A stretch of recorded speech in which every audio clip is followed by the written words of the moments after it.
We're going to start this second day in Tokyo lecture with a glimpse of other scenes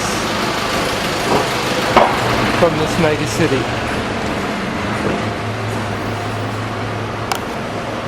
Built out of concrete.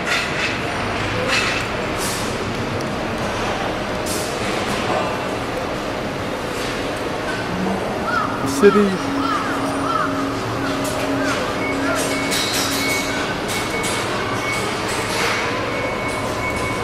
with cranes.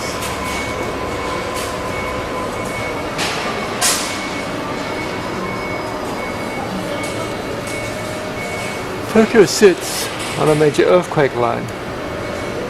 Building a great foundation is very critical when you have the prospect of larger earthquakes to come.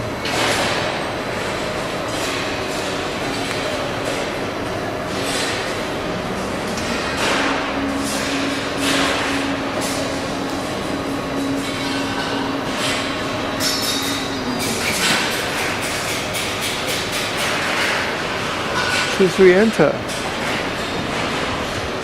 see here in the corner of Roppongi, interesting English signs.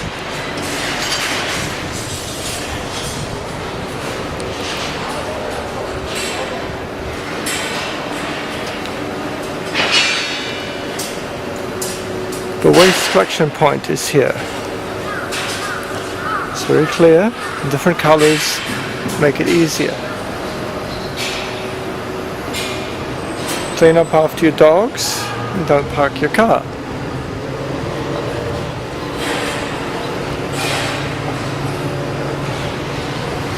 So clearly the construction is going to be very ecological.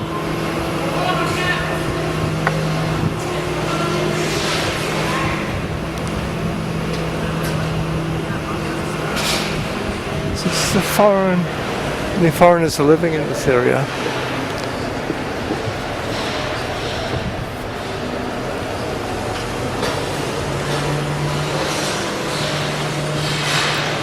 Equality, clearly important.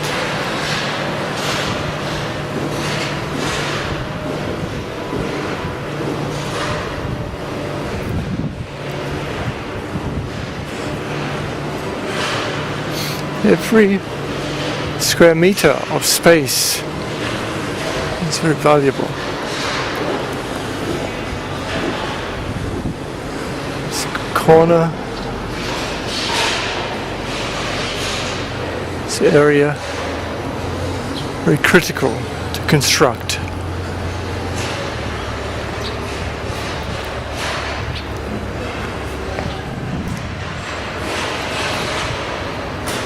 You have a vision, a dream. Interesting on the construction site.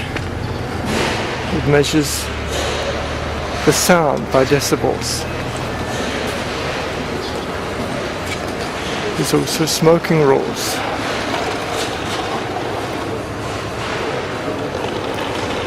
Minato City smoking rules.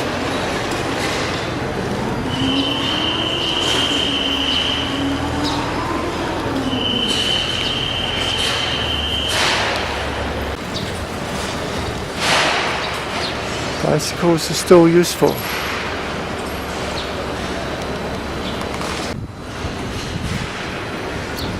fact, you can go very far with a bicycle.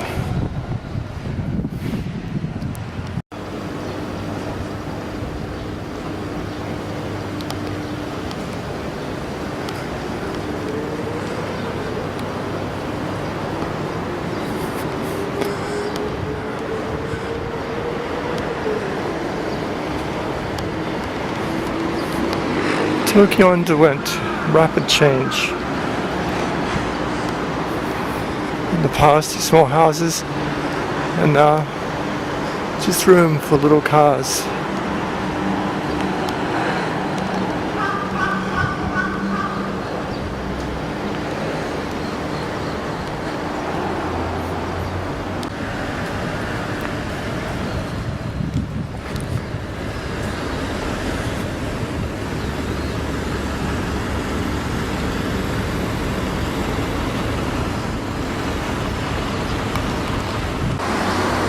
Looking back at the street we just came from, across the street is another world. It's a cemetery.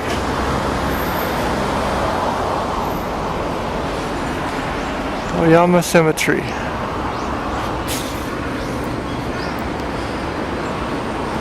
A variety of tombs, different styles. Sadly, a tree has come down. Still a few large trees in the park.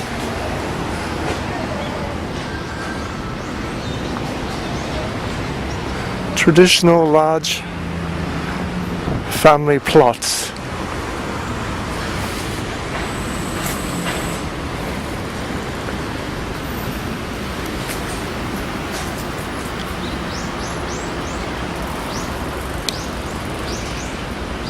Hello, Crow.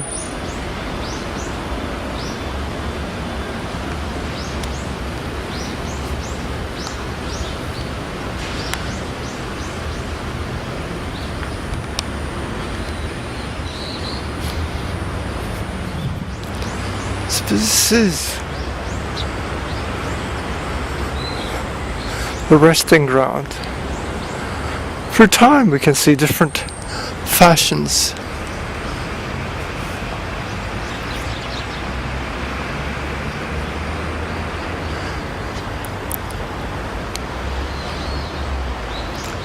Usually in death in Japan, Buddhist funeral services are held and memorials.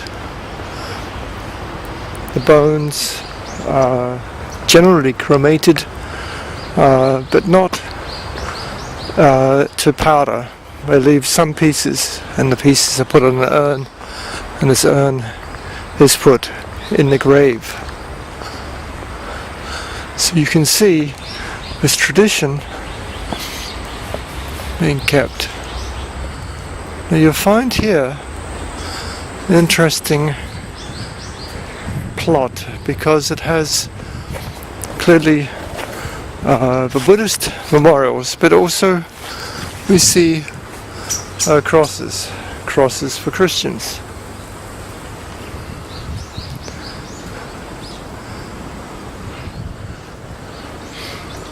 This is also interesting in a sense. A large number of very old natural stone tabs. Here we have a torii gate. Torii gates are a symbol of shrines, Shinto. Few people have a Shinto funeral. Shinto priests, the imperial family, these tend to have a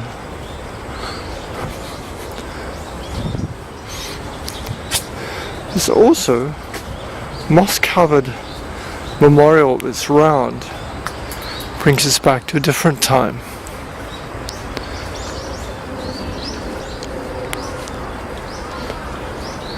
Whatever it is not always a happy place in the cemetery.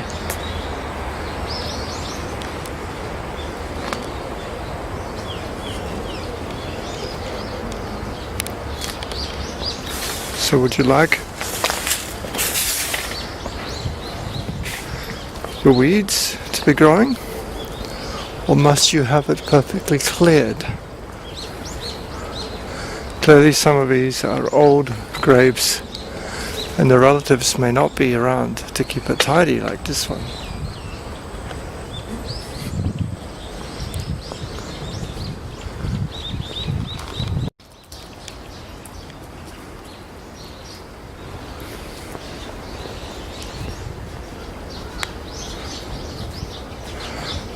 The styles of cemetery is a mixture of rock and nature.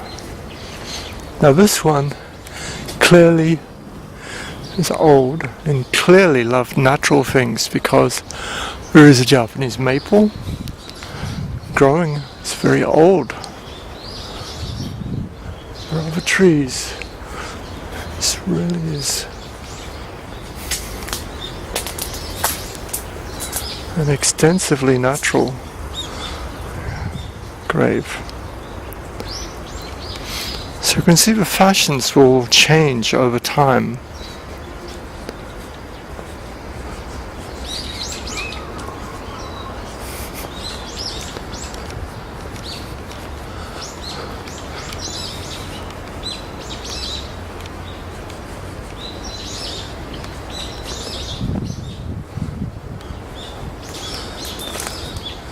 Old parts of the temple, of the graveyard, are left.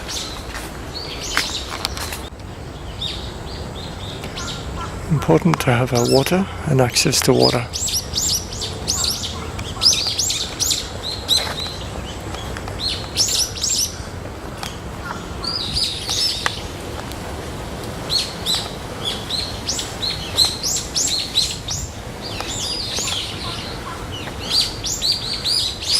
So this area of the graveyard is a bit dilapidated.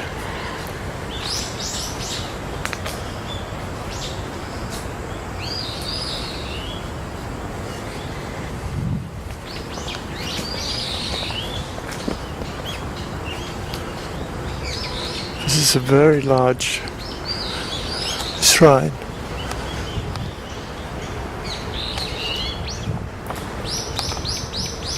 Remaining lanterns to irrigate animals on the way.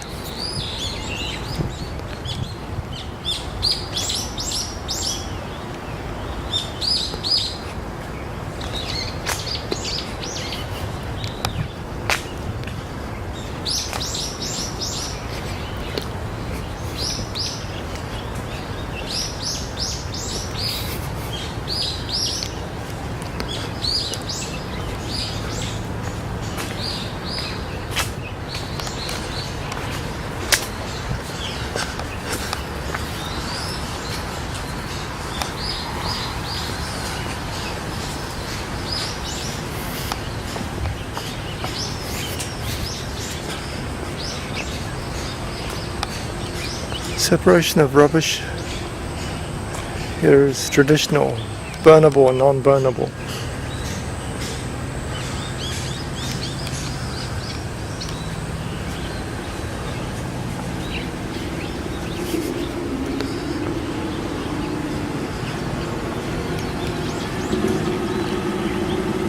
It's a map. You can see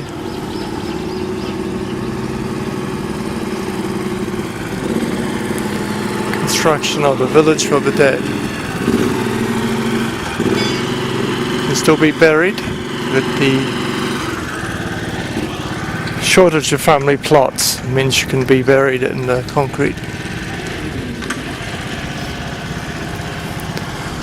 It's from a tower in the sky.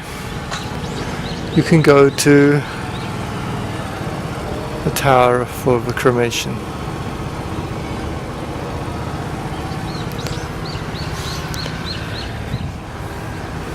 I don't know where you want to be buried or where you think of a life if you talk about this topic, but it seems to me that it would be nicer to be in nature or in the ocean than to be in the concrete. People clearly have planted flowers. When they come back, they put the new flowers out, take the old flowers back. The addresses, the graves.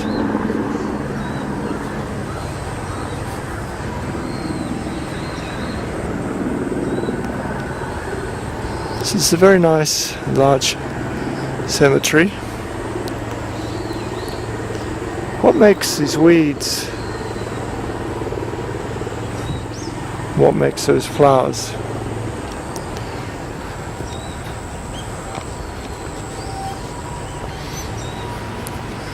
A preference for some types and not for other types extends not just for human beings, but for plants, for the types that we enjoy. The shape of a tree, this shape is good, another shape is not good. Really, it's quite a contrast. Why is the black stone good? were white stone good? Why do we use chrysanthemums for grave? So this is clearly a very big cemetery, but not too unpleasant. The trees really make it, I think, very pleasant. And some of these are cherry blossoms, so it must be quite nice in the spring.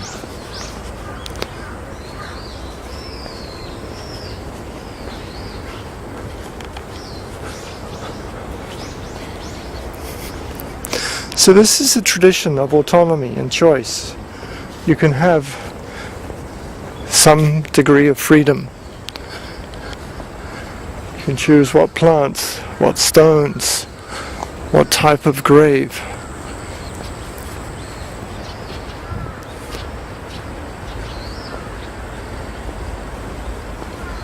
What type of flower. And we can see these types are quite predominant. Access friendly, very important. Many of the people coming to visit deceased will be having difficulty in mobility.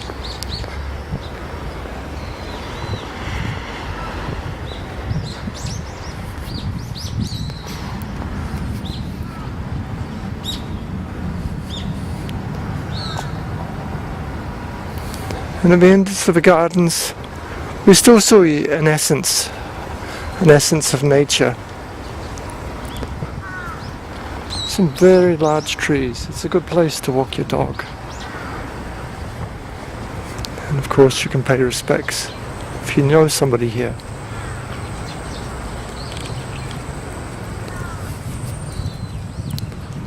Ciao.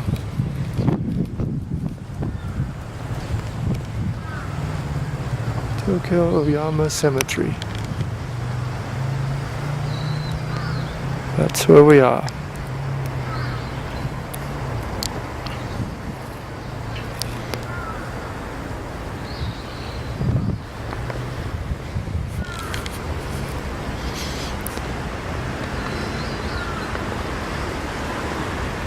But what happens when you have no relatives left?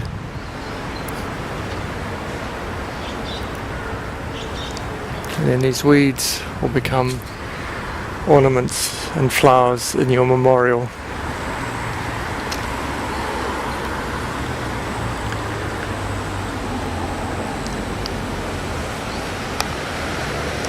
This really is an old cherry blossom tree, or pine trees. So we've walked a long way. This is, in fact, a very large park in Oyama.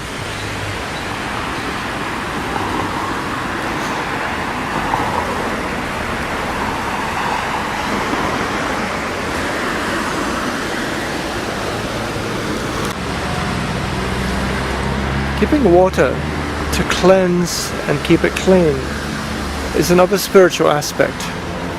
You can see in different religions.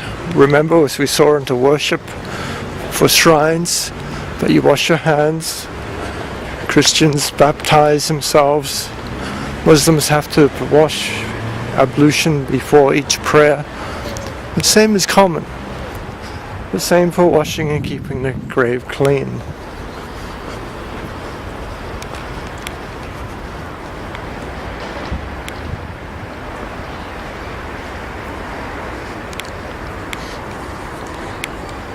So this is really a lovely park.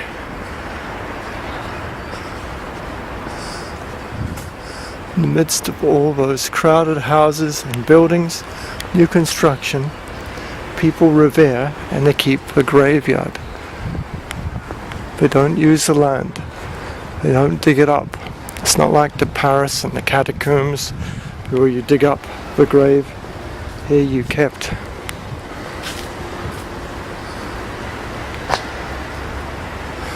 Of course there are great graveyards in France. But the challenge of moving all this growing population, giving them an appropriate burial place, if that's what they will so desire, it is a great challenge.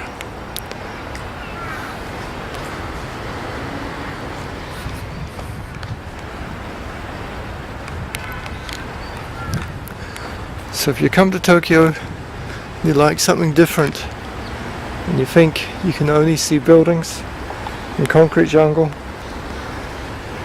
take a different turn. This is located in Roppongi area in Oyama.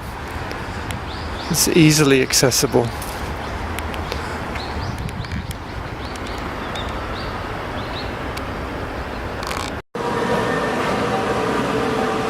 So, back to the main city again. Girls coming back from school. German cars.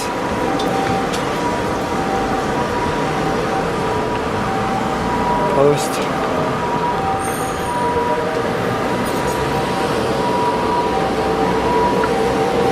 Waving that stick. Checking the gas.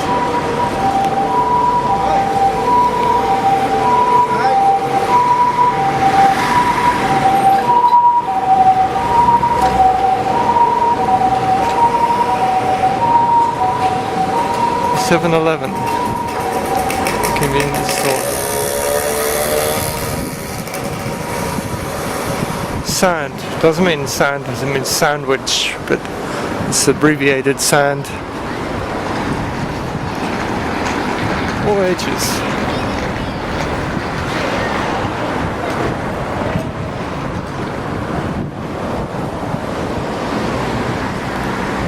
From the Ritz-Carlton to the graveyard. It's a very short distance.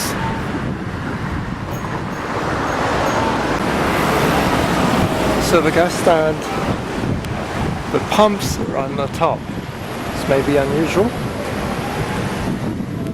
It keeps it easier. You can fit more cars.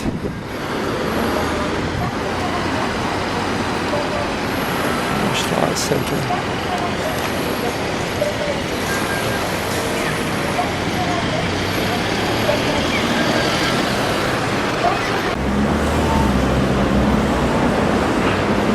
Foreign stores.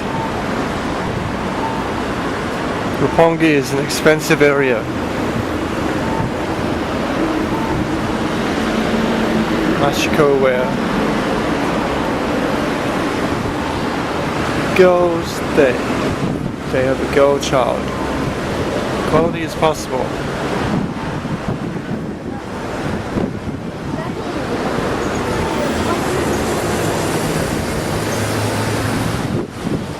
On the go.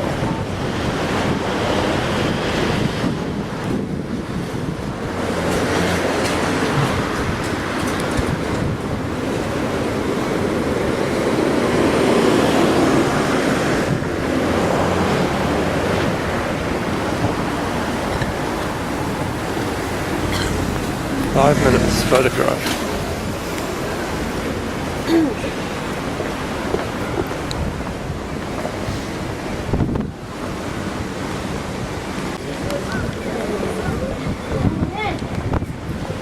Clearly American influence. Halloween.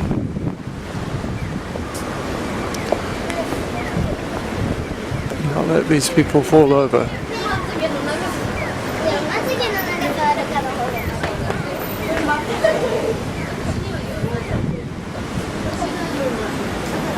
Style of bicycle. Let's run. Good, the hat has a tide.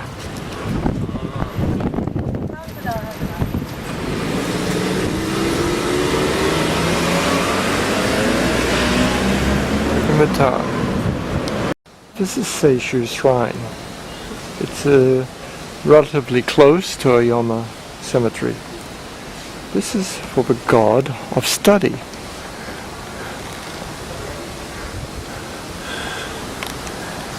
There are beautiful trees on both sides, and you can put an offering in here and pray for good study.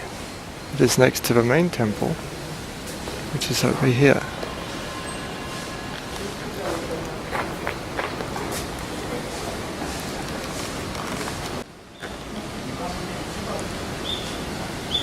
So let's wish for health, prosperity, happiness to my friends.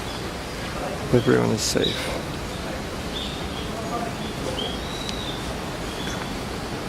English and Japanese prayers. This is Seishu Shrine to the God of Study. The God of Study. We're located less than a kilometer from Aoyama Cemetery. Again, this small retreat from the city. Very lovely giant trees. And there are two shrines.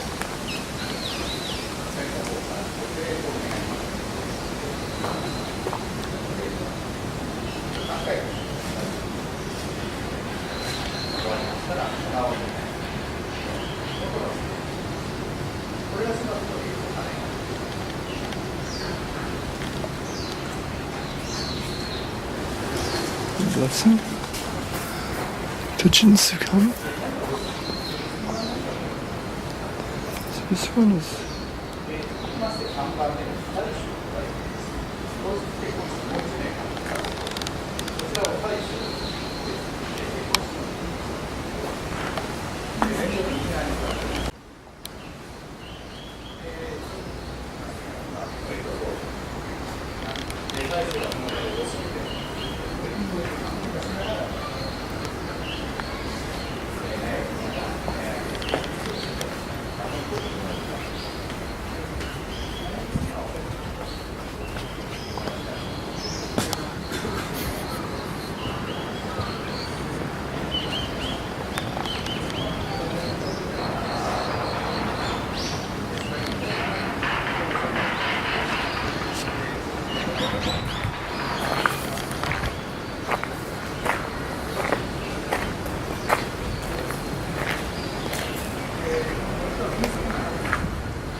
lots of prayers.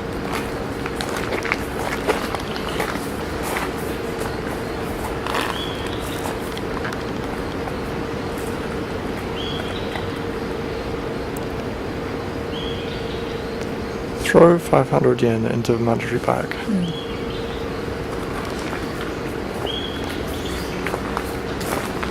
All equipped.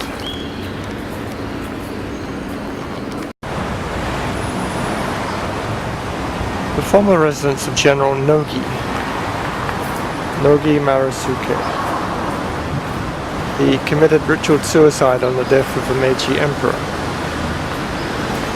The building was erected in 1902.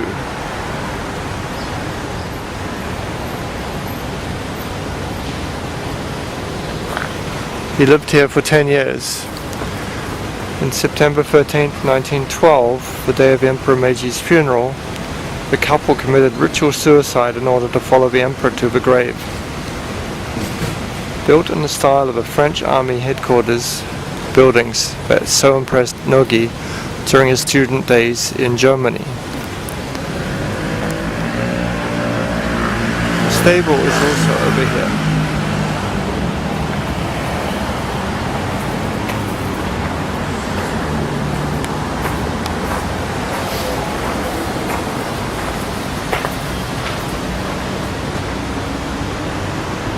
Pictures from inside the residence.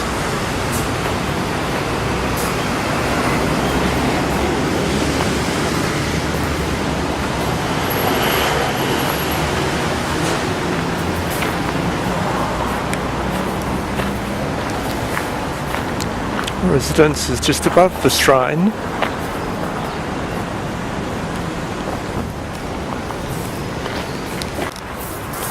So this is a stable.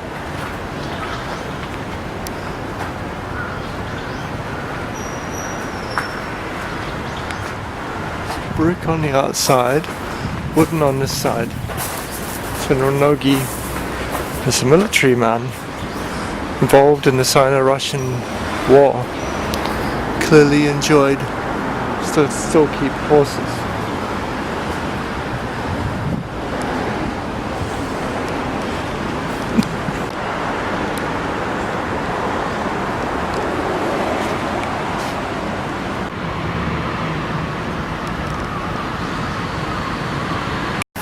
Kimotse. This is the flower. It's quite fragrant.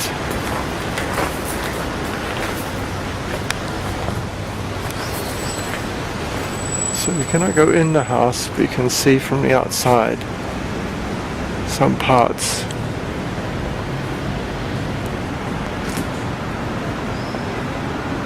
General Logi's house. Basement.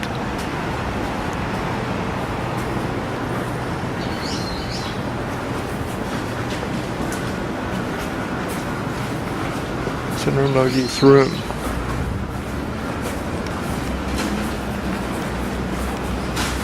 Tea plants, a few other plants in the garden.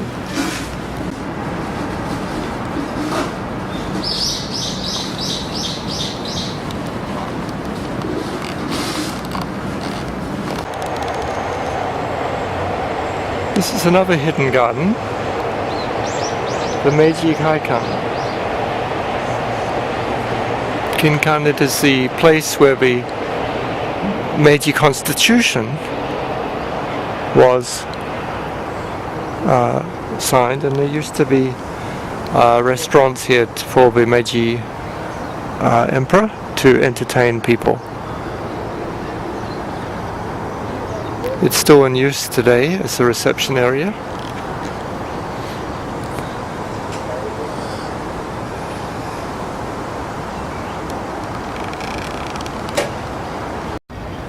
This is the Seitaku Kinenkan, remembering stories from the life of Emperor Meiji. It's a very large building in Oyama. See the large blocks. Inside is a series of paintings, original paintings. It's not possible to take pictures inside.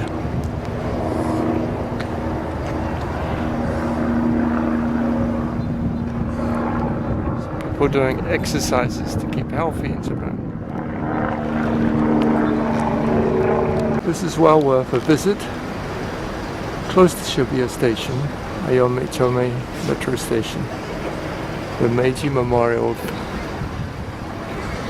Picture Gallery. It's 500 yen.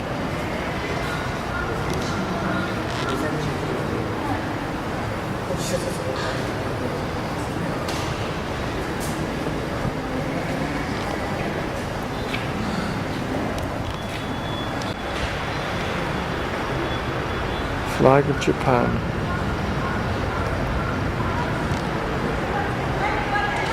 It's a large park.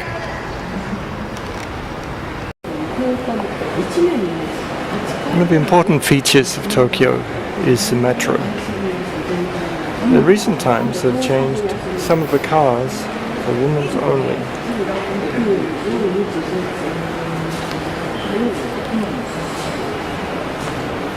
We have here the train station, the name in Japanese kanji, in hiragana and English, the stations where it's going to, and even emergency information in English, Chinese,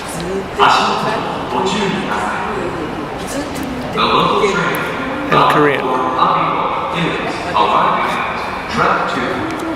Please stand behind the line. the directions of where to get off. It's very clear.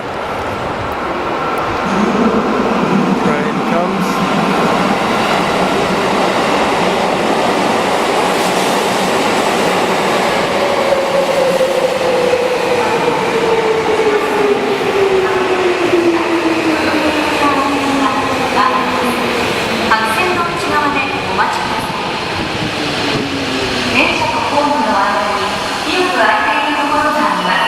Quite large bottles of tea. The local train bound for Yoyogi-Uehara is arriving at track 1. Please stand behind.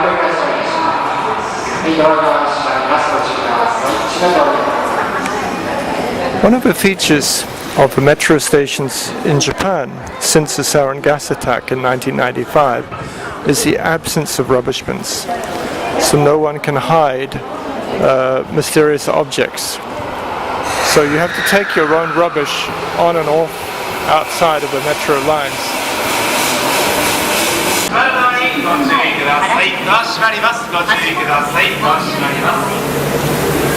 番線の電車は各駅停車代々木上原行きです。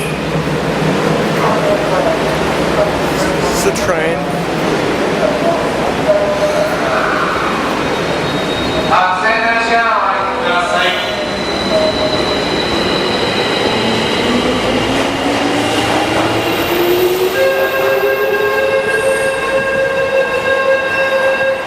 ドアが閉まります。無理なご乗車はおやめください。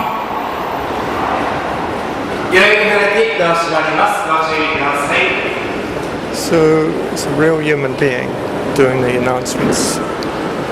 Still trust in people, although much of the system is electronic.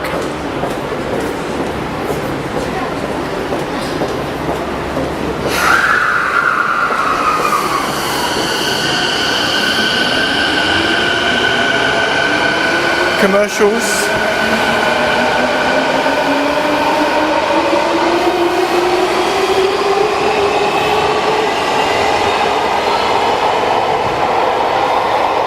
Information in English as well as in Japanese. So you see they're quite information friendly.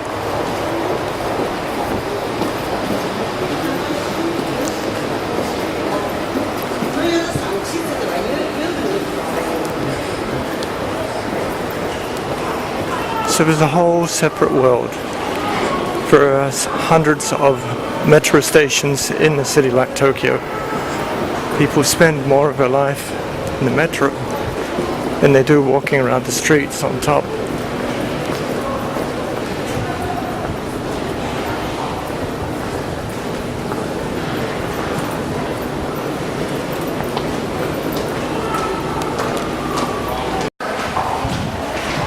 People are following the street signs. There's even a yellow line where people should walk. If you are overtaking,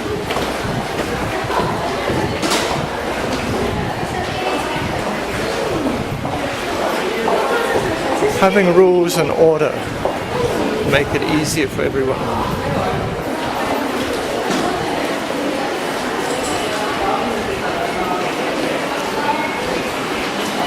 Of course, there's no punishment for those who break, but it does follow the system. Keep to the right here.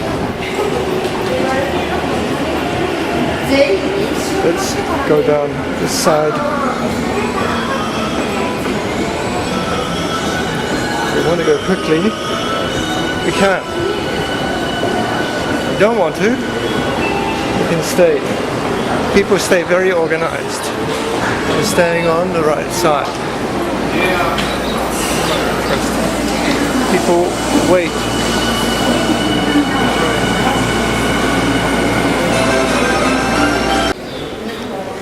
So you can take the regular or the express. You can see the time in minutes that you're saved.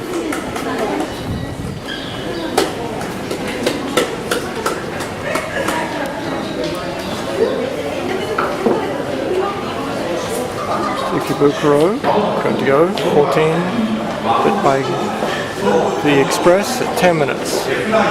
Go further, even more of a saving.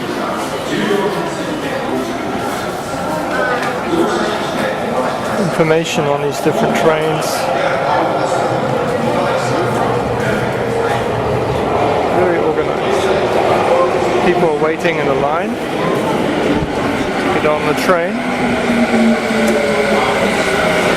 The idea of a line is fairly international as well.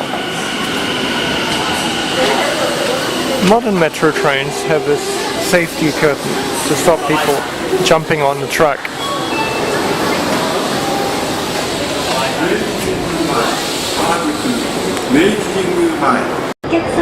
Look at the activities.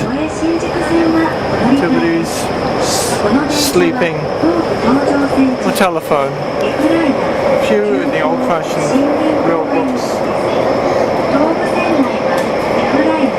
Out of his whole carriage, there's two standing there who are talking, two standing here. So basically people are not talking, they're reading or sleeping.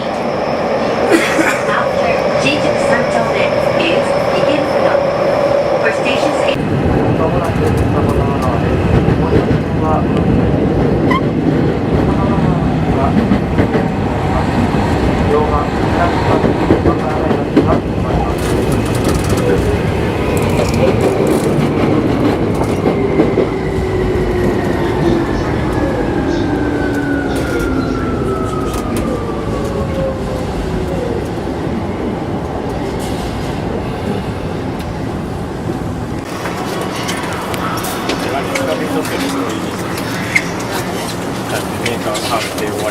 ああ、そうね、カプセルもいるからね。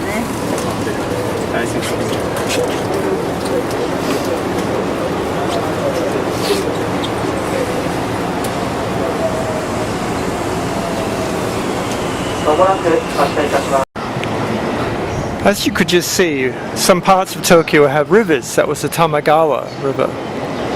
Now we're on the north side of Tokyo, one of the commuting towns. In fact, it's around 30 kilometers outside of Tokyo. You can see people taking the trains. Every 10 minutes there are trains in each direction, like a radius out of a circle. The same things, the vending machines. Local trains wait for the express trains. People transferring and moving. There are adverts. You can see pachinko is popular, type of gambling, and commuting times. Commuting buildings. It's very typical. Here comes the train, Takasaki line.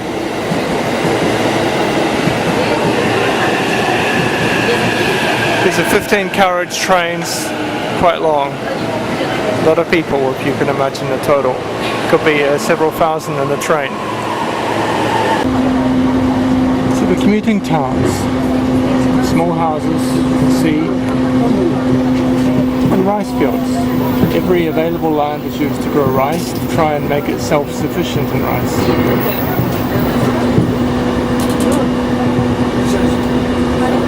Small plots, vegetables.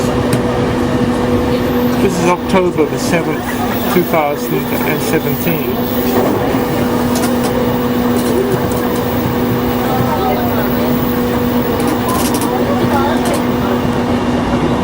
So this essence of nature, you can see, touching the soil is quite a common experience. These are plots of land.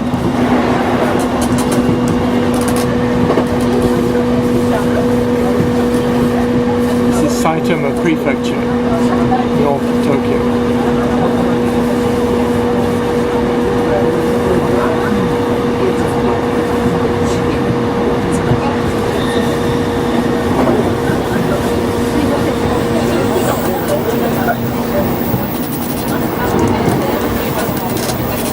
one of the traffic laws in Japan requires every car to stop at the railway line. There's just so many trains, and it's sort of safety precaution.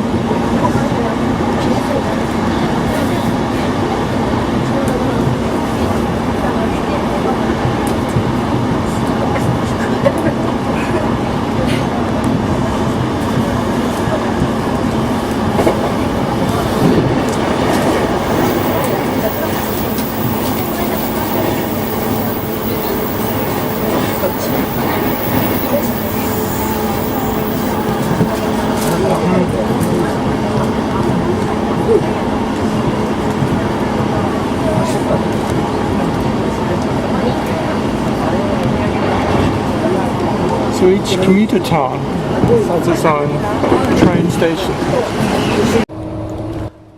As we travel through the countryside of Japan, I want to reflect on the research that I conducted some years ago with one of my students in the University of Tsukuba on the environmental ethics in Japanese companies. Japan was developed through the human interactions with the environment. You can see that the countryside would have been quite different many years before. There are some environmental policies and laws that restrict industrial activities, for example the waste management and public cleansing law, and the law concerning the rational use of energy companies. These have had a strong impact on the environment. It is simply because companies' activities do have a strong impact on the environment, and regulations to modify that may have given some attention to community inputs, although there are questions about how much community involvement was provided. The views of companies still form a basis for planning environmental policies in collaboration with the government and citizens and local government. So in a survey that Fumika Niwa myself conducted some years ago and published in the book Challenges for Bioethics from Asia in 2004, we can see 300 randomly selected Japanese companies were asked to report on their environmental reports. And for 290 out of 300, 97%, the value of environmental protection was accepted as stated in the documents. Now we focused on the environmental ethics approach and looked at the reasons they gave for protecting the environment. The most frequent category was sustainable development. Then sustainable development says something like, we have made sustainable development the group's top business priority. Second was future generations. We want to keep beautiful nature for our posterity. 3, coexistence with nature. We manage ourselves with taking priority to harmony with nature. 4, coexistence with society. We need mutual understanding with the local community. 5, people's happiness. We contribute to people's happiness with our environmental activities. 6, the earth environment itself. We recognize the utmost importance of a healthy global environment. And 7, resources to continue their own companies. So, for example, promoting activities to preserve water, which is the most precious resource for many people and many companies. As you can see in this journey, Japan is blessed to have adequate rainfall, so that irrigation is not really even needed. There's rain every week. So this, in fact, in the rainy season, there's rain every day, but even in the drier seasons, there's often rain.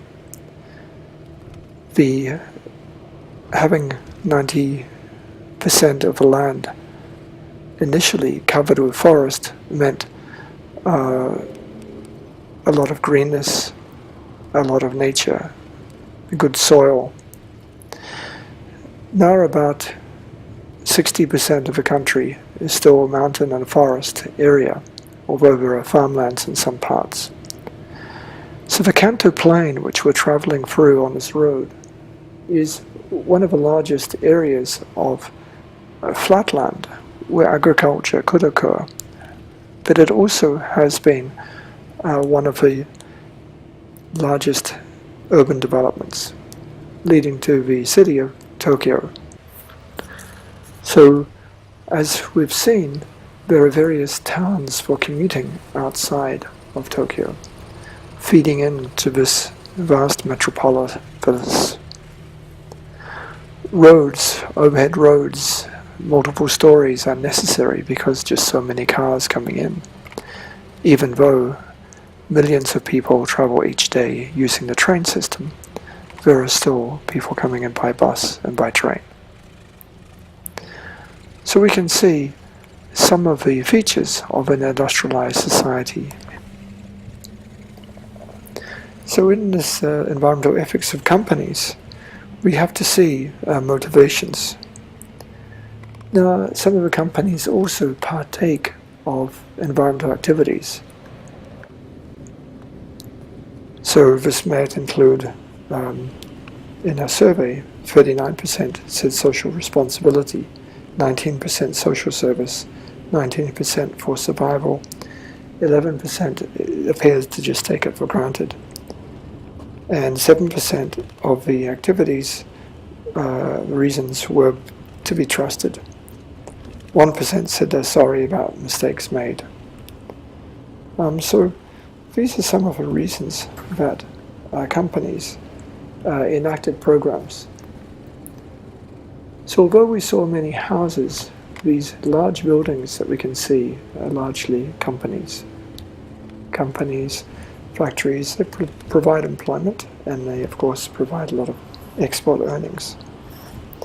It means that it's not surprising that 65% of the reports were focused on anthropocentric concerns, 30% on ecocentric, and 3% on biocentric concerns. So we can see, although environmental management is recognized as an important social responsibility, 2/3 of the companies had anthropocentric views. Now, of course, you can see in the features that we've seen in this journey, traveling on a road, it is mostly connected to human mobility and transportation. How do we construct the city? There are green spaces like this, and then there are factories like this. So as we travel, the same could be said if we made a journey through most parts of Japan where it's connected to an urban environment. But it is critical in this exploration to consider the countryside of Tokyo. The countryside of Japan takes us back many, many years, centuries. The selection of plants of different types of flower,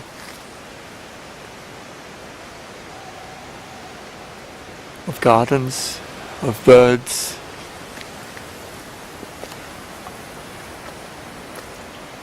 this has been going on for hundreds of years.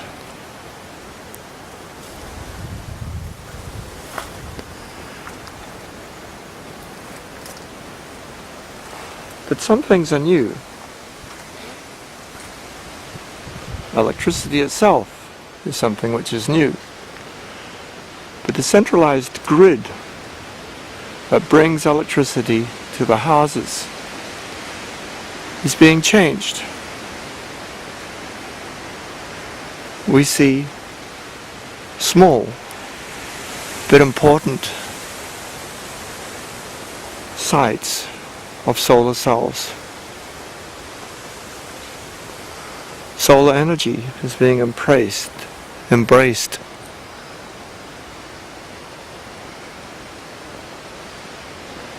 But when you add thousands and tens of thousands of these sites together, you create energy that's sufficient for replacing reliance on huge power stations.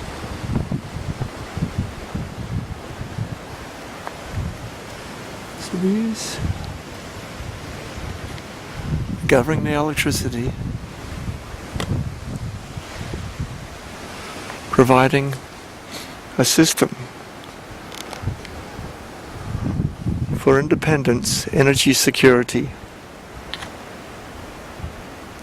environmentally safe.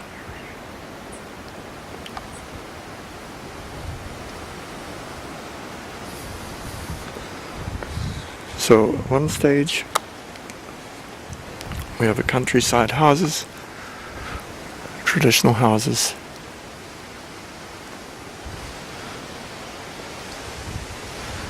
The other stage we have electricity. So as the magnolia tree blooms, each stage in the garden has different.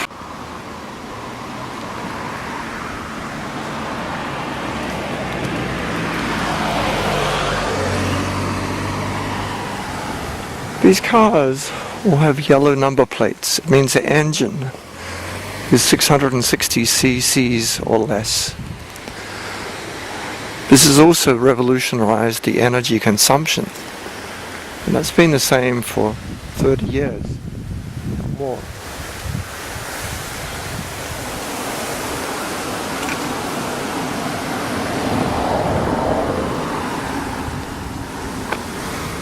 Some things have not changed. Agricultural land, nicely plowed. The rain provides enough moisture. The blossoms. And we see the statue. It's a giant Buddha. Remembrance of our ancestors is common to all religions. The bamboo forests,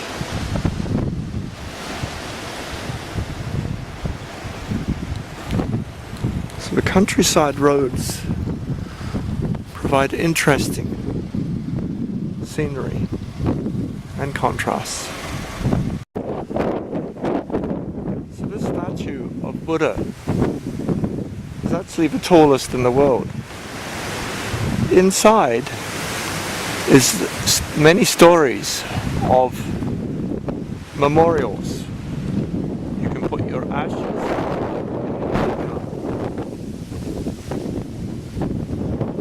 and memorial stones.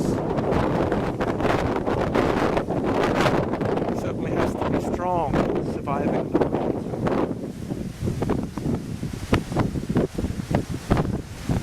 People can go and have a view from the top.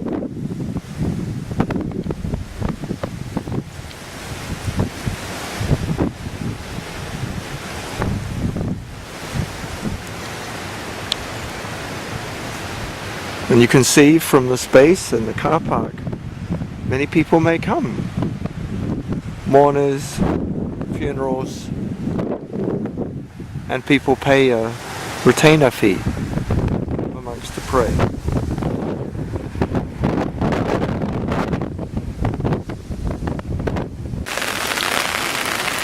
The countryside of Japan has seen a lot of changes. This is in Samakawa. Samakawa is a shrine city. The shrine was established 400 AD. The shrine building currently is from 700 AD. 1400 years. The torii gates are a marker of shrines. This torii gate is stone and concrete. It's a recent one. In the countryside, as we walk here, we can see a number of things of the aesthetics. Plants, flowers, to make it more beautiful. What is this structure? Can you imagine what it's for? This is to put your rubbish bags, and it has a net around it to stop the cats who are hungry, or birds, getting something. In fact, there's a sign on top that the poor birds. So they blame the birds, not the cats.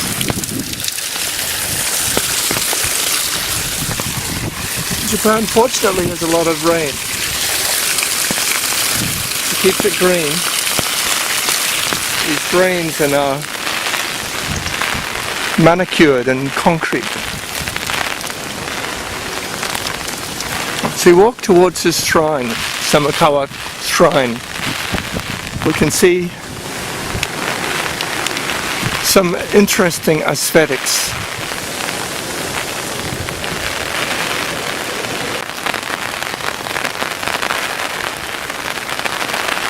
You can see here a private house.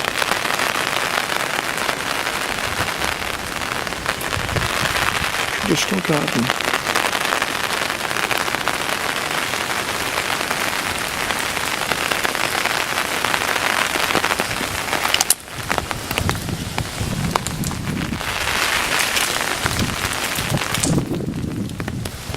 Modern torii gates.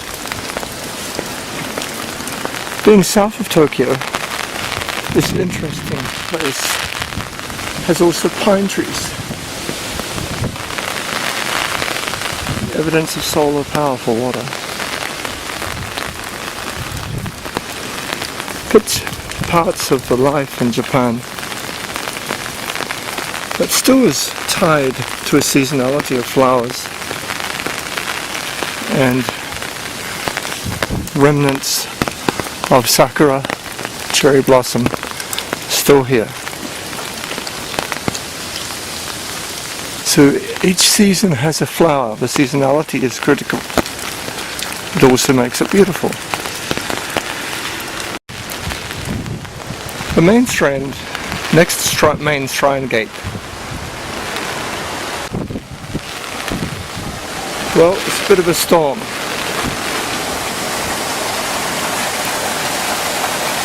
A fish in the canal.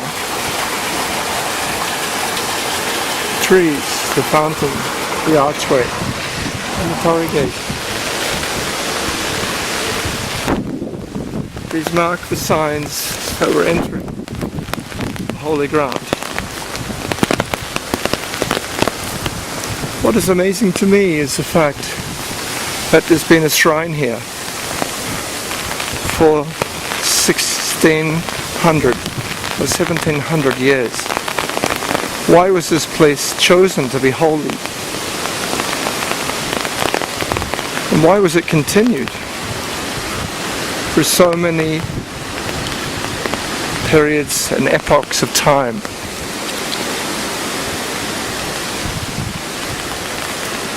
So in different parts of the world, holy places, some of them operate for 1,000 years. But 1700 years is a long time to keep the devotion to this place. There must be something powerful in the religion.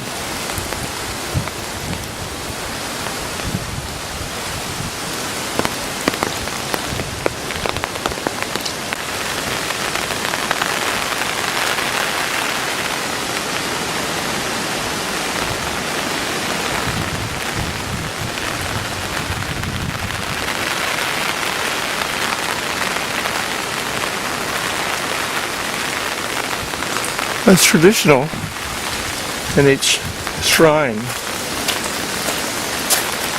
to wash our hands in water, wash our mouth, cleanse ourselves.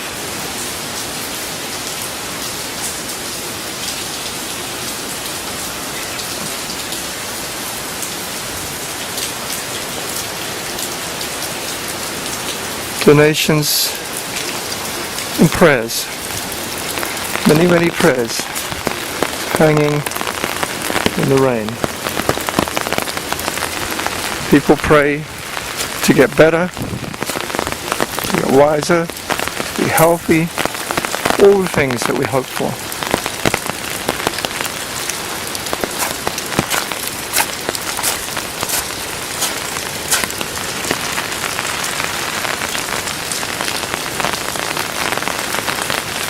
The lions, God.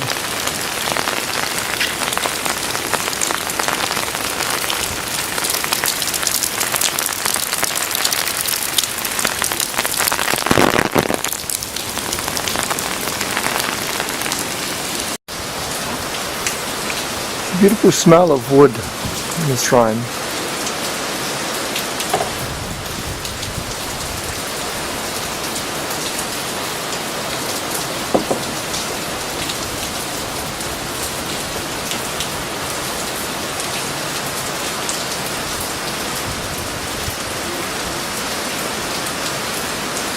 Well, seems like the doors are shut.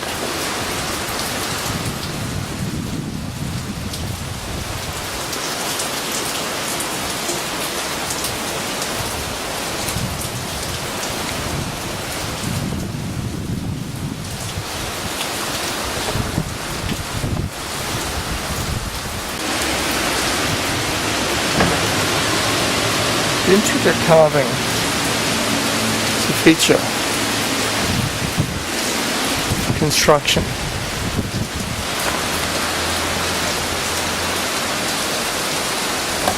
So this building, built around 710 AD, a long time ago.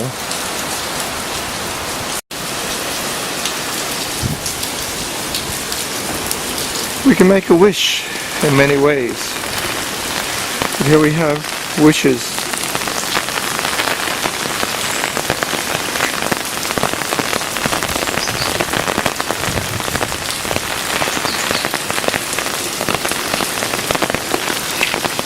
You buy and write.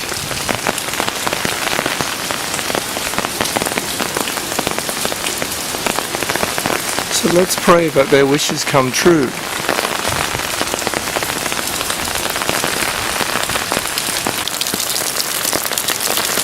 Japanese maple, momoji. It's always a beautiful leaf to be attached to the shrine.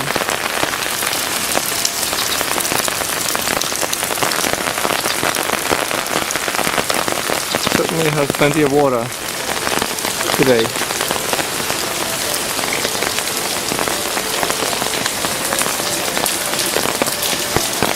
The water is just pouring down.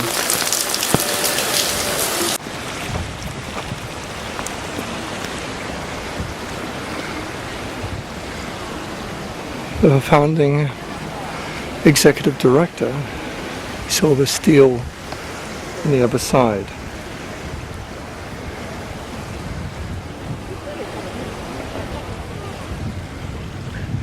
This is looks like a dogwood.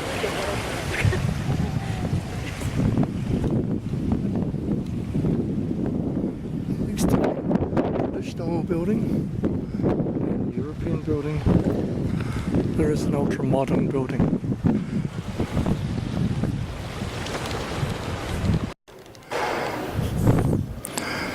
Archaeology is clearly important as well.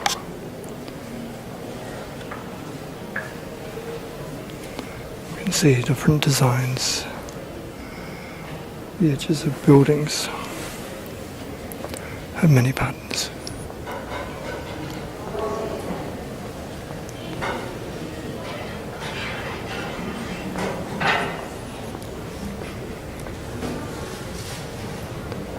Coins, fragments of a wooden coffin, dated 729.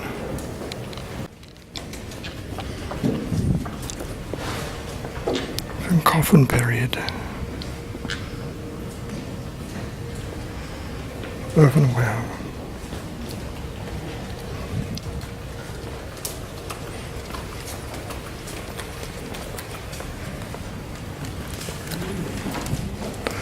From even the horses had memorials.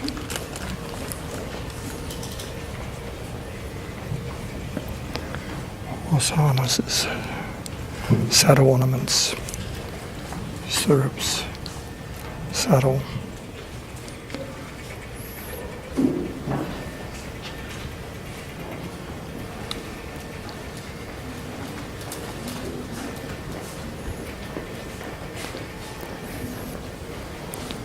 A lot of what we can tell about archaeology is from tombs. The Coffin period, eventually provincial clans.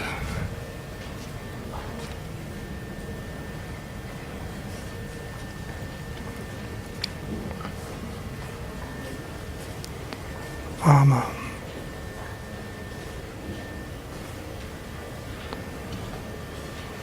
Bronze shield. Not bronze, it's iron. It's the 5th century, they're making iron shields. Guess they need to be iron against the steel.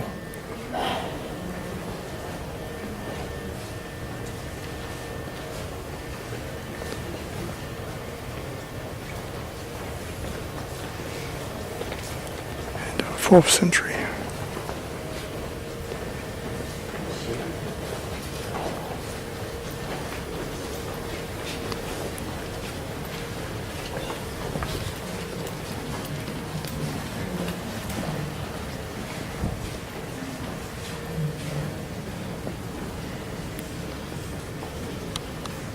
It's a sword with an inscription.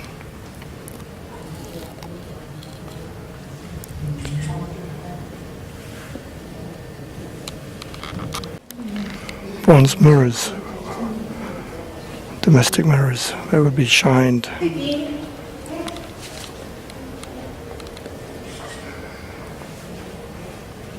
They came from Japan, but they're found developed in China.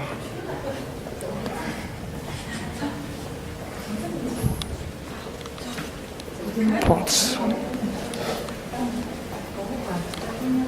Where they come from. Rituals.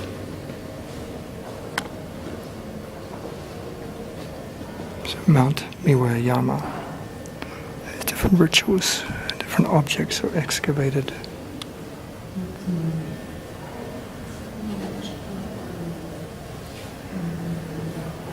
Tumali is another example. We saw various pieces excavated from Tumali.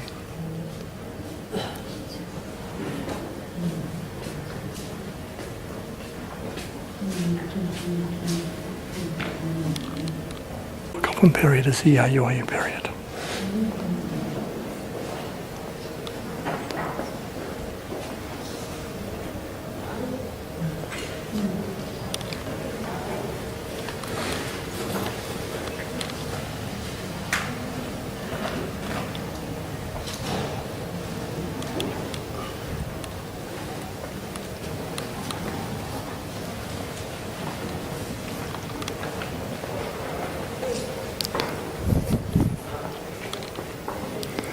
You can see some of the remnants, early Jomon period pottery. So this is a technology, a basic technology.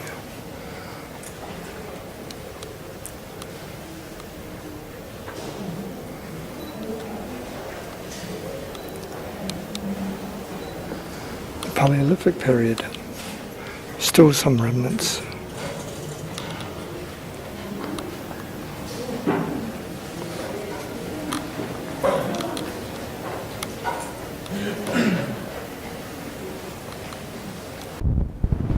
We're going to explore in the National Museum of Japan some highlights of Japanese art.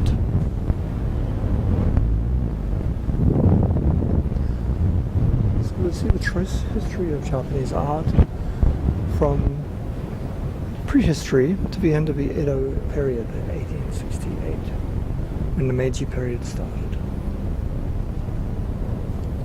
These are two Hanema terracotta tomb figurines. In the 6th century, dancing or pulling. This is a dogo, a clay figurine. Excavated in Kamakura Hakama in Yamanashi Johnson period, 2000 BC.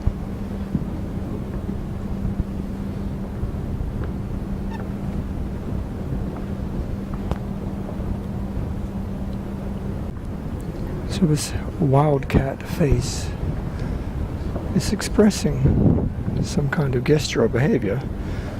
Since the makers 5,000 years ago, it's hard to know what they were. Is this modern art? This actually is a jar with a round opening from the Atsuta Shao Mound in Nagoya from the 2nd and 1st century BC.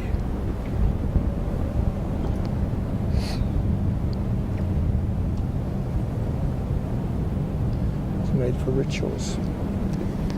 This is a mirror excavated in Nara. It's 4th or 5th century. It's deposited. Designs of divinities, dragons, tigers, chariots, and horses come from Chinese beliefs regarding Taoist immortals.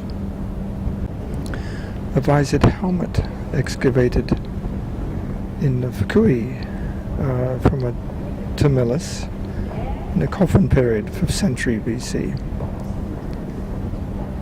The top is gilded because the wearer was of high standing. Bronze bracelets with bells, 5th to 6th century.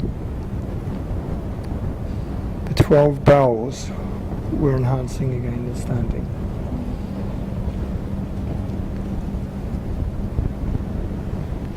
This is a footed jar with ornaments and diminutives. 6th century. And you can see on top is actually a man on horseback, chases a deer with his dog. It's an example of a chieftain's hunting scene.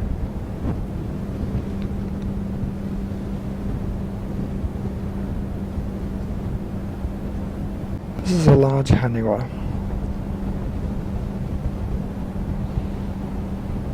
It's a bronze bell. And a deep bowl.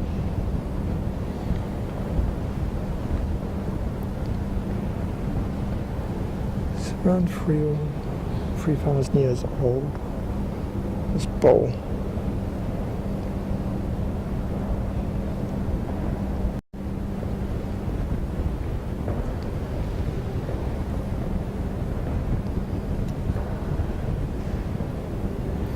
Buddhism is the dominant religion in Japan. This is an 8th century masterpiece. Similar to Tang Dynasty work. Standing Shokananbotsu.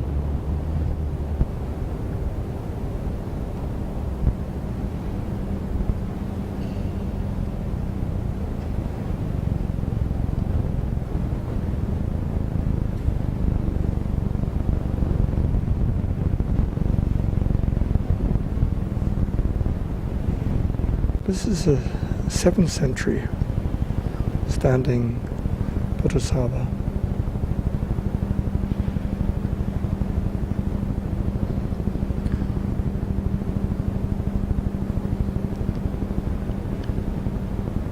It's made of wood. The features of each face depend on the country. So you'll find different forms.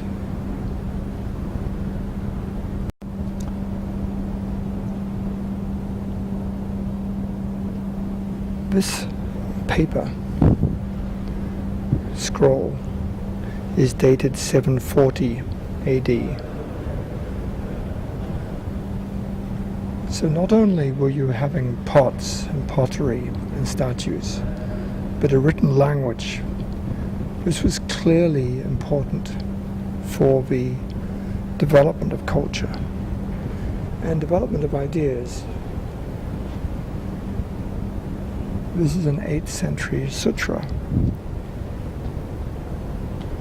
Let's see, it's preserved wonderfully. You can read the characters still today.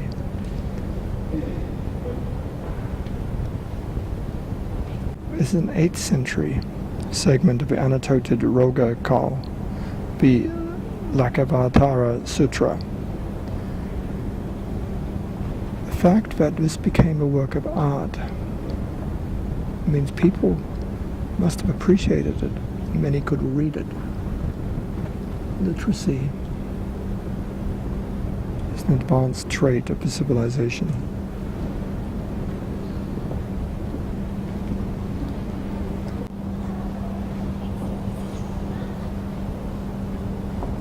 This is one of 30 volumes that make up the Lotus Sutra. It's designated a national treasure. You can see the way that it's been preserved and the decorations.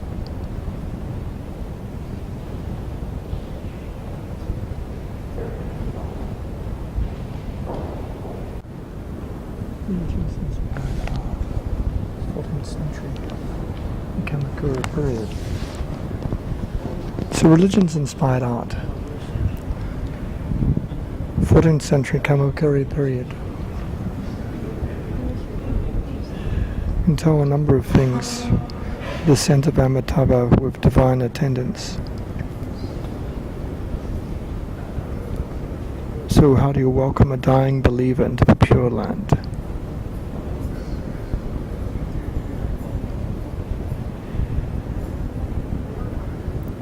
The concept of life after death, something which we can find in many religions, maybe in all. You can learn something of music, the sounds and music we can see. This is a Hoso mandala, 15th century Miramachi period. The teaching of a Hoso sect are thought to have been introduced by the Buddha, Maitreya, shown in the center. Around him are the Indian, Chinese and Japanese monks who received those teachings.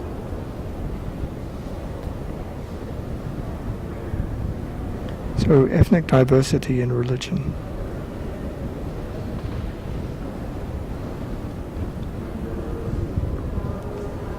Maybe it's a message of religious harmony.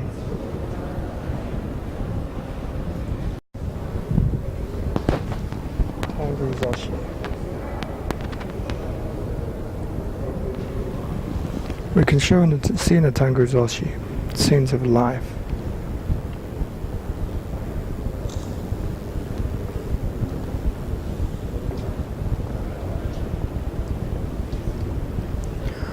What was it like to live here? What did they do?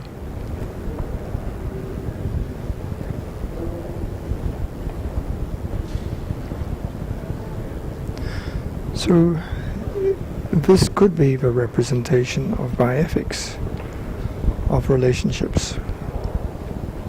This is stables, 16th century. People are enjoying games. You can see them enjoying games. So go next to the horse stables.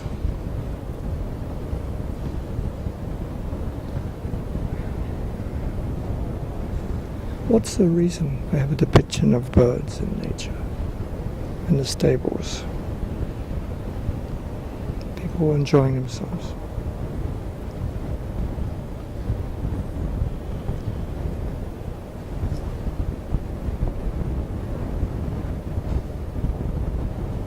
So a folding screen is very useful in the palace to separate spaces. Interestingly, modern offices also use separation of the large rooms by screens. Maybe we should use some of these. To Japanese culture is a tea bowl. It's also central in Korea as well.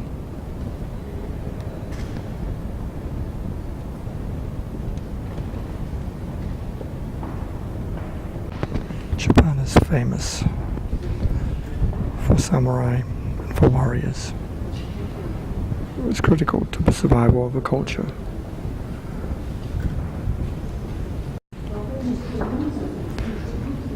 So always art, the culture was literate but still has an army. The sword, these priceless pieces. Sword case and the sword inside. The sun is shining. The Tachi sword is a 12th century sword, spotless. The art of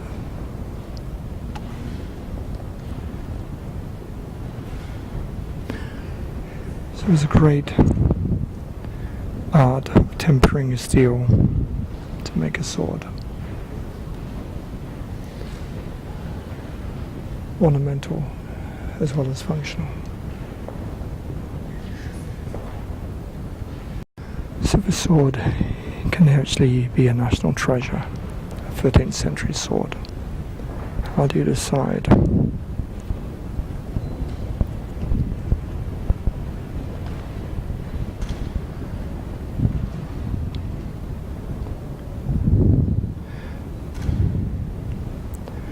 Imagine a day in Tokyo many years ago, a few hundred years ago, samurai would be walking with their swords. Now they do not. Different types of armor. The armor here is displayed.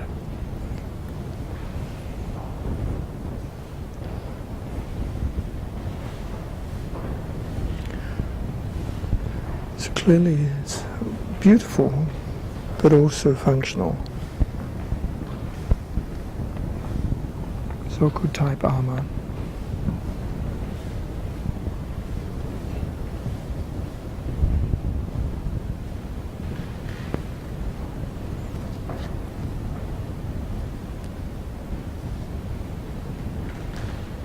Cosmetic enhancement is also apparent for warriors.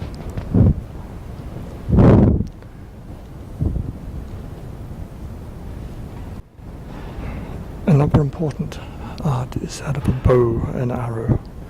It's a large long bow and many arrows.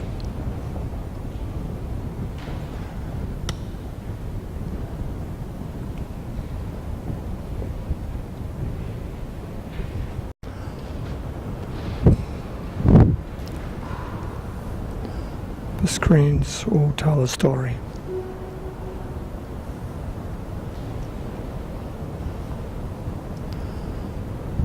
We can see the art, reading and writing, talking.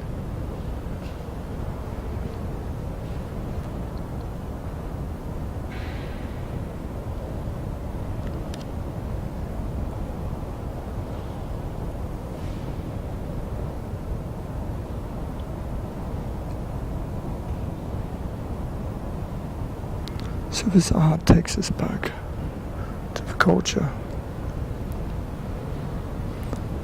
Shows and entertainment. People watching. Cherry blossom watching.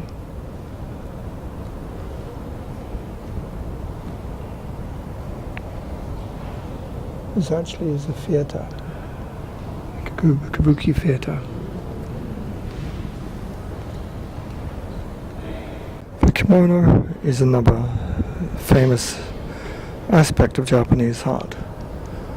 The male kimono and the female kimono. Different instruments. Sexist roles.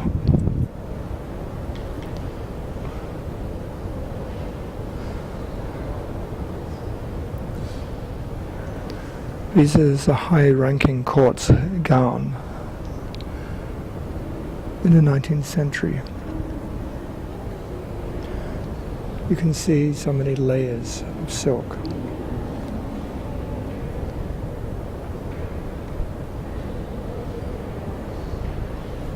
undergarments.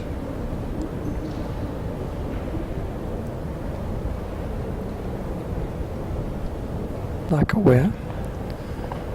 There's another art. So these discrete features of Japanese culture and art make Japan one of the interesting places to visit. So besides the outside of the rooms which we've seen in other parts of this video, we see over here insides. Can you imagine what's inside? And yet again inside these boxes. What's an ideal number? What is your favorite number? Well, 5 makes a lot of sense. We have 5 fingers and 5 toes. So many sets of Japanese pottery come in sets of 5.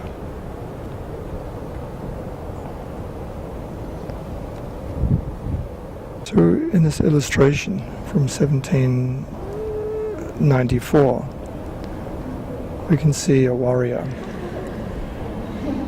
also enjoying cherry blossom.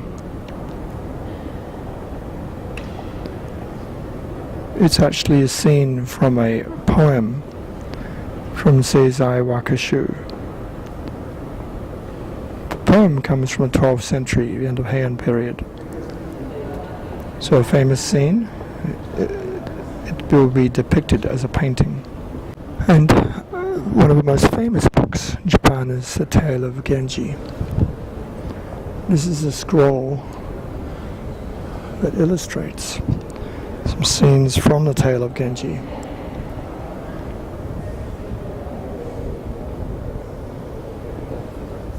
Many things are happening here. In the rooms beyond, and the rooms in front.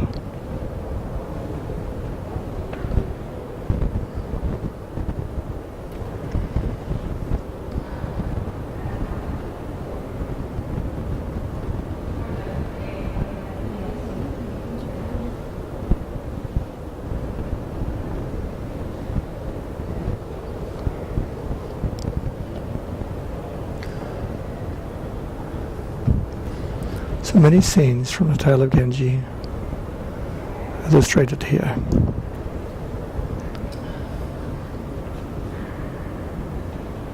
It's one of the oldest books, it's the most popular old books that we know. Of course, except for religious texts. No and kabuki are also famous art forms of Japan. There are different forms of gods and demons.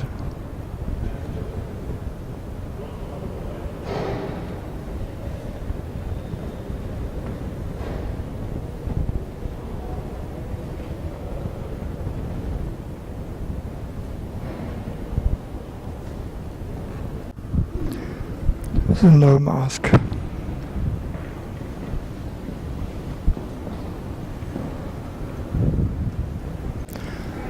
Fabrics is another form of art.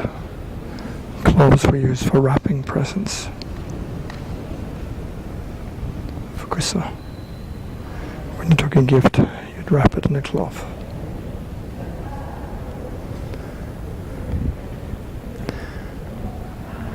This is a kosoda. It's dyed using AUSN, which allows a lot of detail.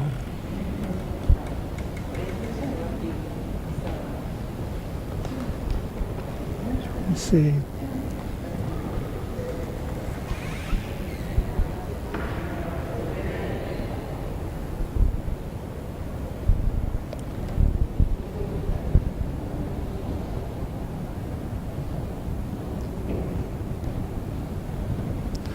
It's beautiful clothes. So the gallery is full of clothes.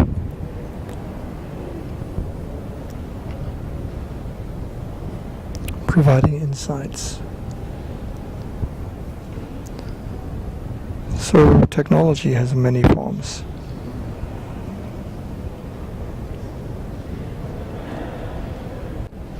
The fact that you actually have frames for clothes is another illustration of the importance to a culture of clothes.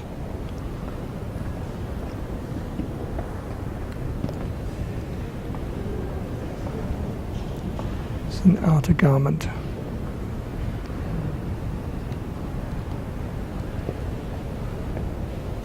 And of course the hairpins. Beautiful ornate designs. These will be used. Combs. Everything is subtle and by design.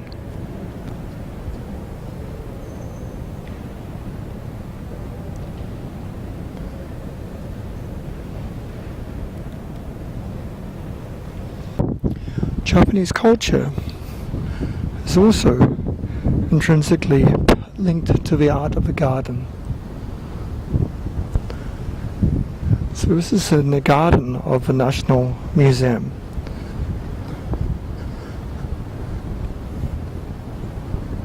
You can see wonderful trees. Features of a tea house. Let's explore the side rooms, the main room. Japanese maple, momoji.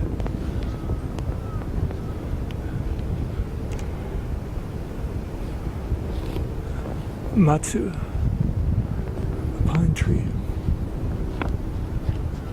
There's two trees. Notice the shapes. It's pruned to a particular shape.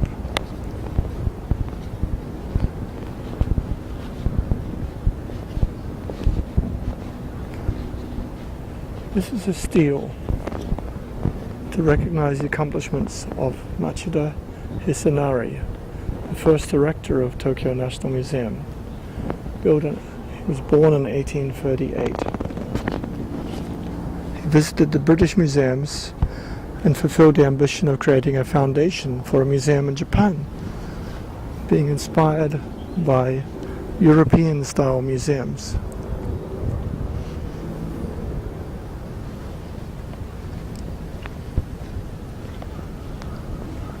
As you can find here, a small tea house.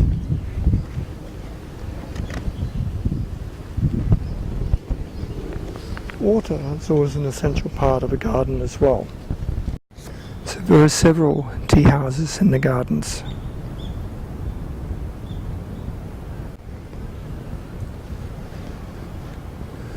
Each flower comes out at a different season. It can be enjoyed while also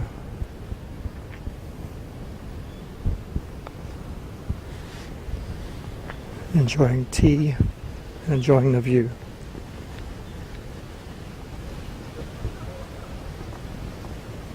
Chain for water to drop. But open the fusuma, these sliding doors, and be able to enjoy the lake, tea. In the right season, the flowers will come out.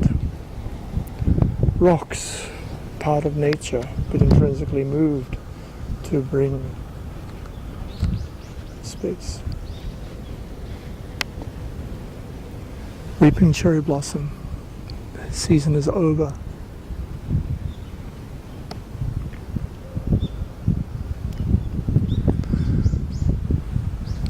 A few remaining flowers.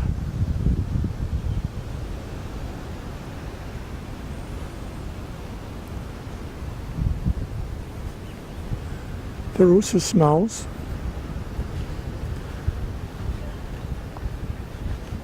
The thatched roof is now held on by metal.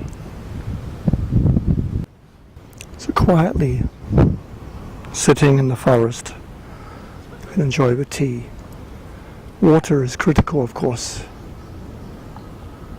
to making good tea, as is the environment.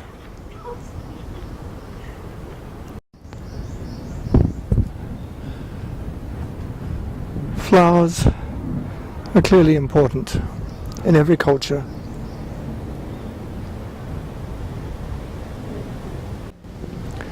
These pink petals are indications of what was only growing here a week ago. The cherry blossom has dropped.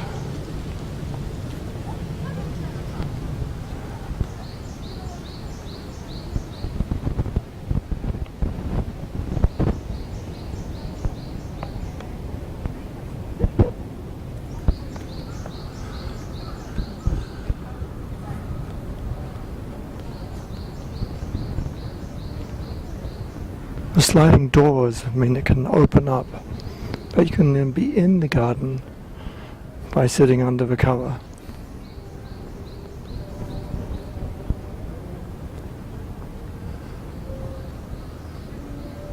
The tea room is under use, meaning they're having a music lesson.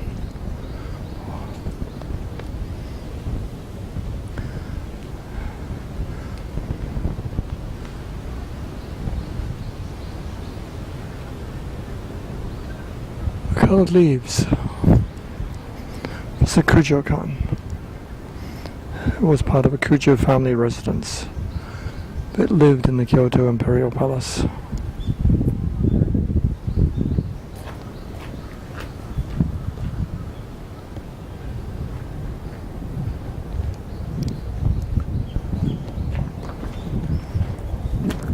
Nature is everywhere.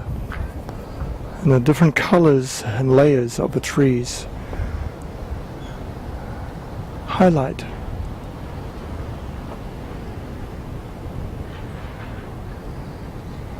we feel a part of it.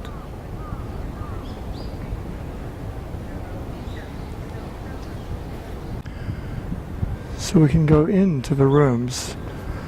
You'll see the tatami mats extending from the wooden frames, with display shelves where you can put some of this pottery, some of the art which we have seen inside the house.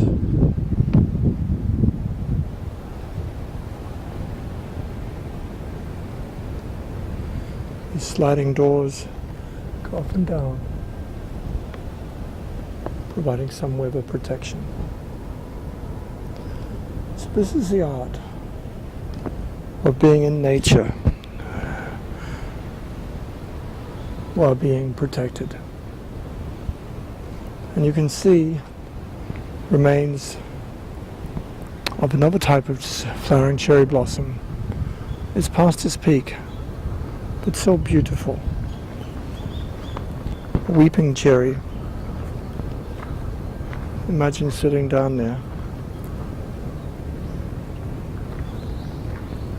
Or imagine the irises. So here we have a way to be part of nature while also doing cultural activities, which is symbolic.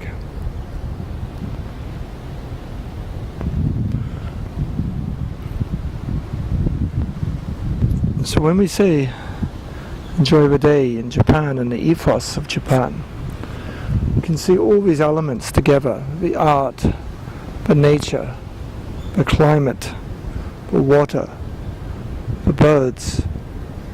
All of them are part of this culture. The selection of the flowers, of the colors, of the shapes.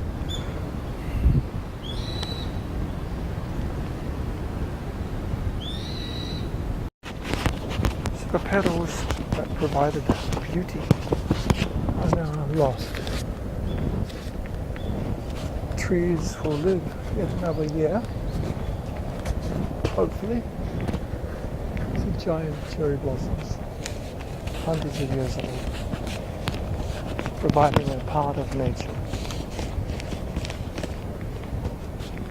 Little haven for the Ueno Park. In the haven, we see coffee, not Japanese tea.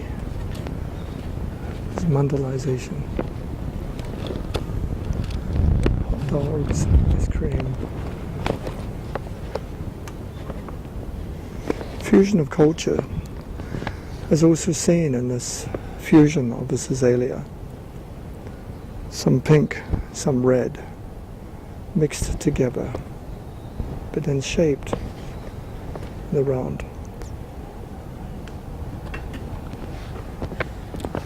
It's wonderful cherry blossoms.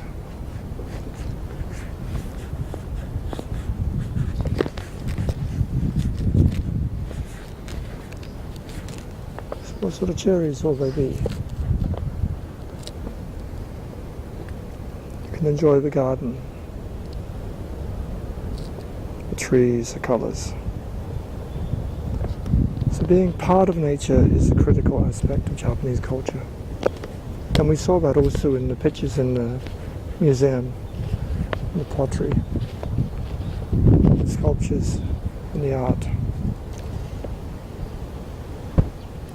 Maybe are part of our human soul, and the love of life, this ethics, is linked to this fusion of different parts, components, organisms, creatures, and the flows between them. Maybe we're going to be able to enjoy the cherries. This is a fruiting cherry. Come back in a few weeks' time. Tokyo also has natural parks. It's a park next to the ocean. People can get together for a picnic. Not far away is Haneda Airport.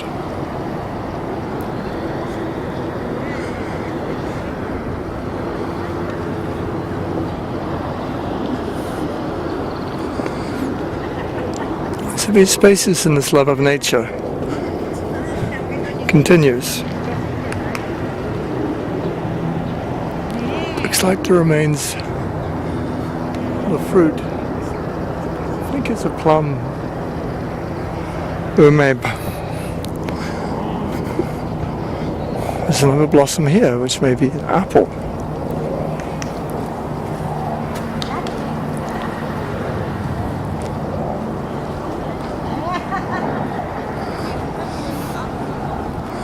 So cherry blossoms have finished. Now flowers.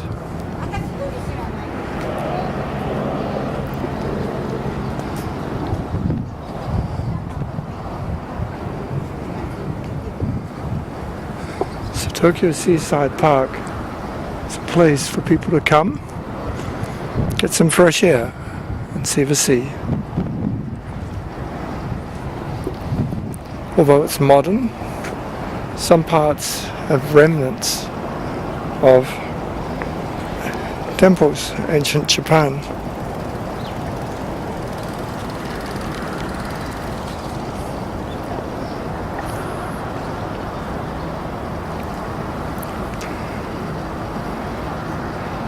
A modern religious symbol. And you see the familiar trees again, Japanese maple. So whether it be a shrine that is 1400 years or a park that is only 20 years, this is a place where people can enjoy nature.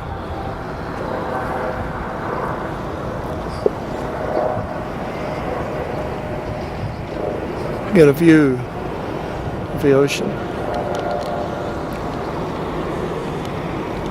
Trolleys are good. Not everyone uses the pram for a baby. It's a pram for the dogs. Kawaii. Konnichiwa. Goodbye. Bye, kawaii.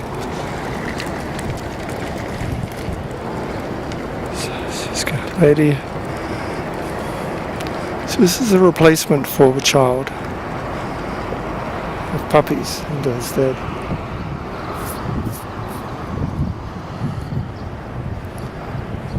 Not everyone can have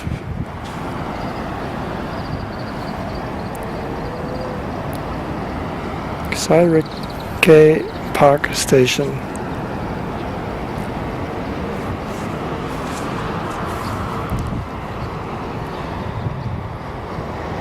A little bit of fresh air next to Tokyo.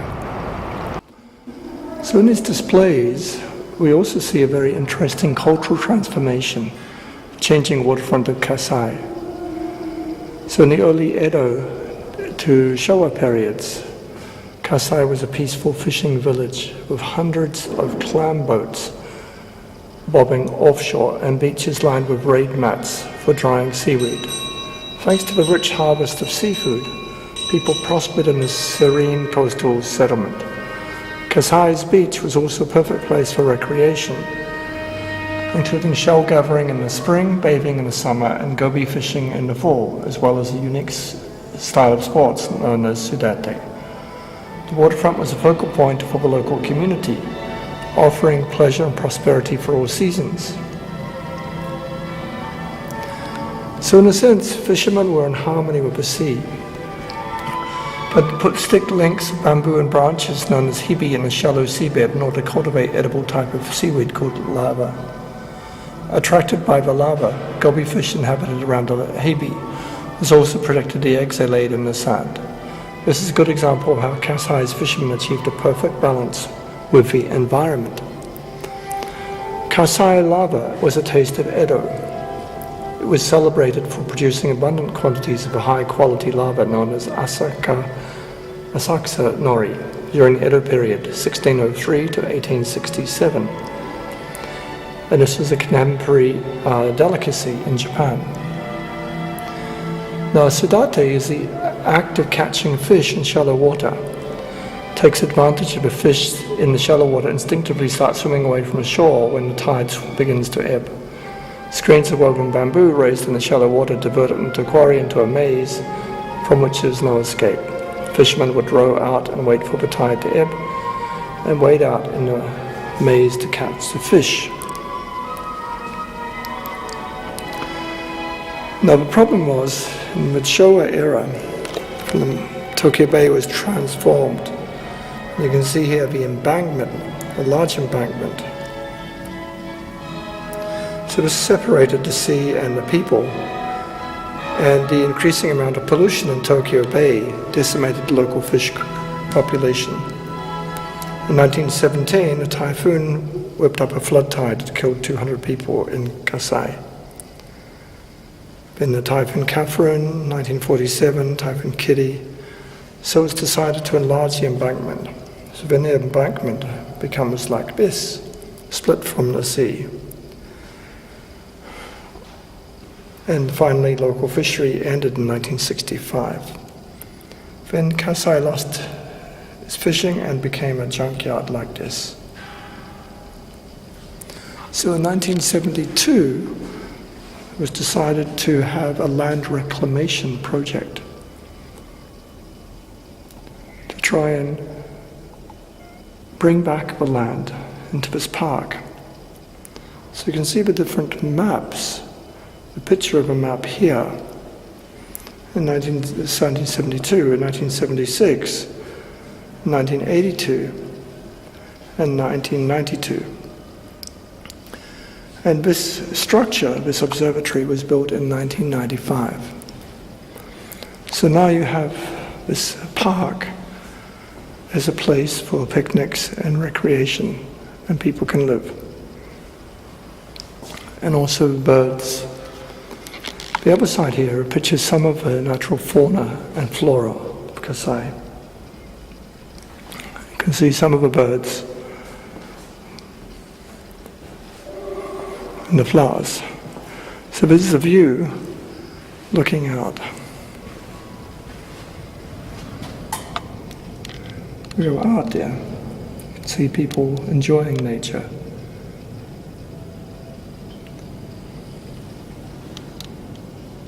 Between Tokyo and a place called Maehara, and you can see the Disneyland, Fairyland Castle, Tokyo Disneyland, there, further to the east.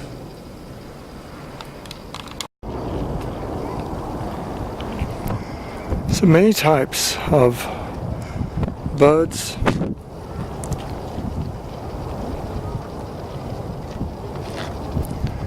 Types of mollusks, crabs and shellfish, fish,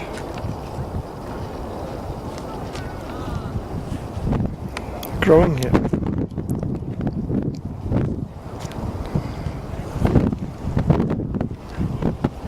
Bridge, Tokyo Gate Bridge. People out here picking shells.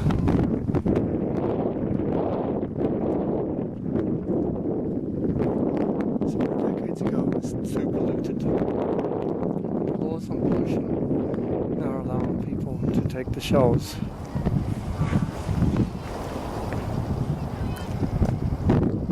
So it's an interesting question why in the 20th century, this transition between values, Japanese to Western, we suddenly see lack of regard for the environment. Been challenges such as Minamata. People realize the public health consequence and the environment consequence of what we're doing and try and do something constructive about it. Tokyo is there.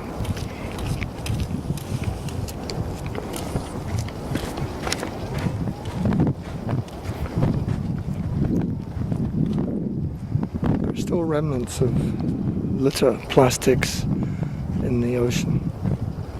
Low tide. So out here is much cooler. You can see a Ferris wheel, you can see various flowers. Seems like it's a bit old. The tulips have gone already. It's the most prolific flowers are the dandelions.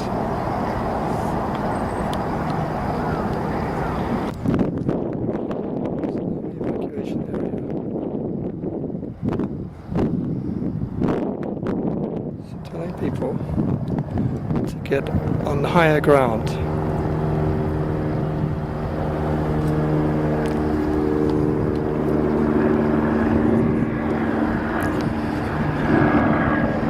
Poor dogs can't drink from the faucet. It's a shame.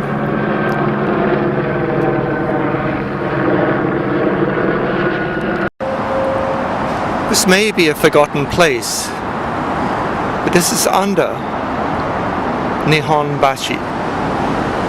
Nihonbashi is the 0 point for the map in Tokyo. In fact, all roads to Tokyo, they start here.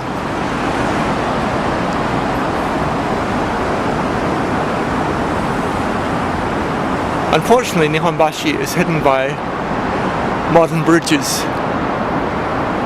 of the road. The expressways across Tokyo. So you may see the sign. Some traditional lights.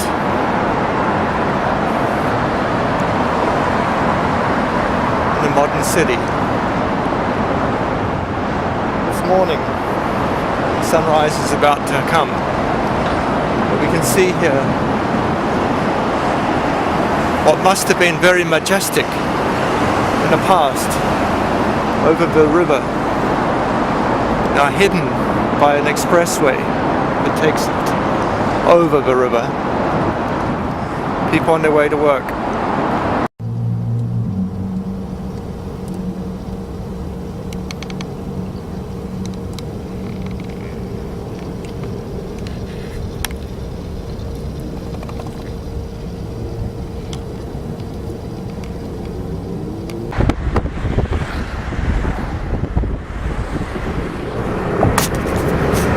Expressway out of Tokyo.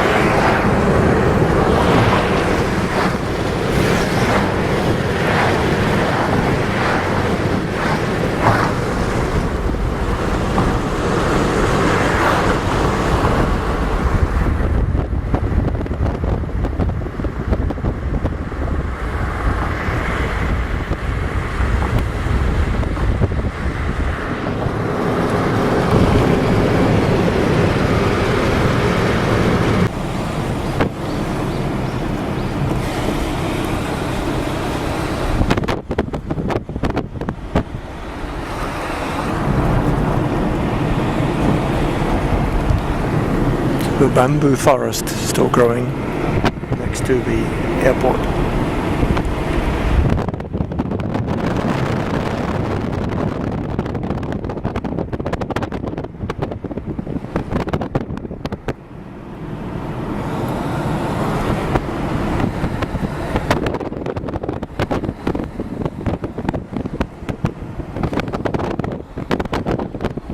These people objected to the airport.